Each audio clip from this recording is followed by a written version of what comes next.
Olá, sejam bem-vindos ao site www.refisdacrise.com.br e nesse vídeo nós vamos tratar da Portaria Conjunta da Receita Federal e PGFN número 3, de 29 de abril de 2010, que trata do início da segunda fase do Refis da Crise, que conhecemos aí por fase da consolidação dos débitos.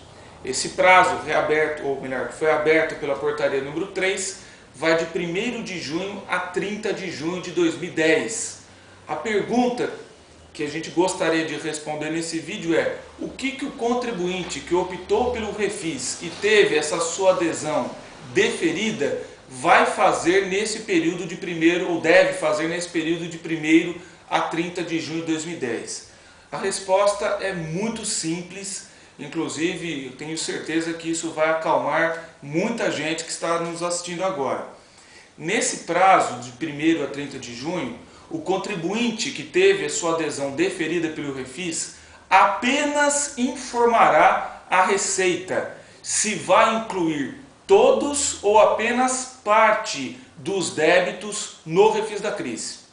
Então não haverá neste momento a necessidade de apontar quais débitos especificamente entrarão no refis. Não, é muito mais simples do que todo mundo pode estar imaginando. É apenas responder: vai incluir todos os débitos passíveis de entrar no refis? Resposta: sim. Então vai incluir todos automaticamente. Não, acabou. Não precisa, portanto, identificar quais esses débitos é que vão entrar no refis. E o próprio sistema da Receita Federal está emitindo um recibo, que foi batizado aqui de recibo da declaração da não inclusão ou inclusão da totalidade dos débitos no parcelamento da Lei 11.941 de 2009. Então talvez fique então a dúvida: então para que serve essa declaração? Por que será que eles estão exigindo que o contribuinte apenas responda sim, quero incluir todos os débitos, ou não, vou incluir apenas parte dos débitos e ponto final, mais nada além disso? A resposta também é simples. Essa exigência está sendo feita tão somente para fins de emissão de certidão positiva de débitos com efeito negativo. E isso tem também uma motivação especial, qual seja, o sistema ainda não está preparado para receber a informação do contribuinte acerca de quais débitos ele pretende incluir no refis. Não está preparado para isso. Nós ouvimos até e lemos algumas notícias vindas da própria Receita Federal do Brasil dizendo que esse sistema só deverá ficar pronto no final deste ano ou no começo do ano 2011. Vejam só vocês, então vai demorar pra caramba. Agora, para evitar que alguns contribuintes que devem aí milhões de reais consigam a sua certidão recolhendo apenas 50, 100 reais por mês ou por parcelamento, a Receita Federal resolveu antecipar e o contribuinte ter, portanto, que informar se ele vai incluir todos os bens ou apenas parte dos bens. Uma vez optando por incluir todos os seus débitos no refis da crise, a certidão será emitida sem nenhum problema. É óbvio que para ser emitida, os débitos que não entram no refis também devem estar quitados. Lembrando apenas que poderão ser incluídos no refis da crise todos os débitos para com Receita Federal, PGFN, vencidos até 30 de novembro de 2008. Os débitos, portanto, posteriores a esta data, se estiverem pendentes de pagamento, vai travar a certidão normalmente. Neste caso, o contribuinte terá ou que pagar à vista esses débitos, ou ainda cabe a ele parcelar em até 60 meses no chamado parcelamento ordinário da Lei 10.522. Então essas são as informações importantes. Agora, e se o contribuinte mencionar nessas declarações que apenas parte dos débitos entrará no refis, ou seja, ele responder não nessa declaração, cujo prazo expirará no dia 30 de junho de 2010. Neste caso, o contribuinte que desejar a sua certidão positiva de débito com efeito negativa, ele terá que procurar a Receita Federal do Brasil ou a Procuradoria-Geral da Fazenda Nacional, dependendo do caso, e apontar quais débitos ele pretende incluir no refis. Nesse caso, ele vai ter que adotar um dos 4 anexos, ou até mesmo os 4 anexos desta portaria conjunta número 3. Aí vem a pergunta, mas como é que ele vai ter certidão então?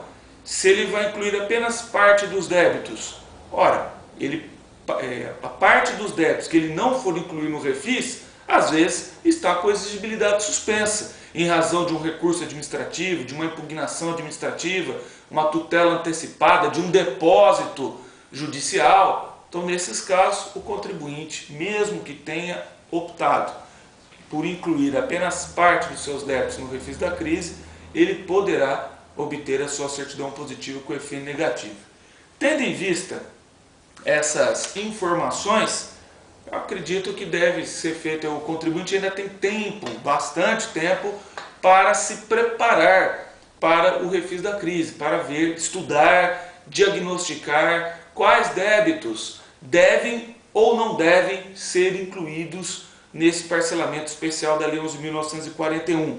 Porque, como nós temos informado sempre nos nossos vídeos, há débitos que pode ter débitos prescritos no meio de tudo isto. E débitos prescritos, inclusive, aí, com amparo na súmula vinculante número 8 do Supremo Tribunal Federal. Basta o contribuinte requerer administrativamente a extinção desses débitos, que não precisaria, então, nem serem objeto do refis da crise.